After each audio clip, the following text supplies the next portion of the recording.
துபாயிலிருந்து சென்னைக்கு விமானம் மூலம் கடத்தி வரப்பட்ட ரூபாய் 2.8 கோடி மதிப்புள்ள 3.5 கிலோ தங்கத்தை மத்திய வருவாய் புலனாய்வு பிரிவு அதிகாரிகள் பறிமுதல் செய்தனர்.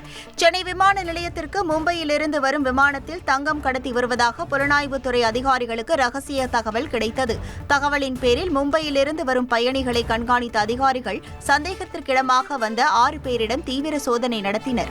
அதில் அவர்களின் உள்ளாடைகளில் 3.5 கிலோ தங்க பசையை கடத்தி வந்தது தெரியவந்தது. இதனையடுத்து 6 பேரையும் கைது செய்த அதிகாரிகள் தீவிர விசாரணை மேற்கொண்டனர். மேலும் பறிமுதல் செய்யப்பட்ட தங்கத்தின் சர்வதேச மதிப்பு ரூபாய் 2.8 கோடி இருக்கும் என தெரிவிக்கப்பட்டுள்ளது. குஜராத் மாநிலம் சூரத்தில் உள்ள ஜவுளி கடையில் தீ விபத்து ஏற்பட்டது. கட்டிடத்தின் ஒரு பகுதியில் ஏற்பட்ட தீ மளமளவென பரவி கரும்புகை வெளியேறியது. சம்பவ இடத்திற்கு விரைந்த தீயணைப்பு வீரர்கள் தீயை கட்டுக்குள் கொண்டுவர போராடினர். இந்த விபத்தில் கடையில் இருந்த பொருட்கள் எரிந்து சேதமடைந்தன.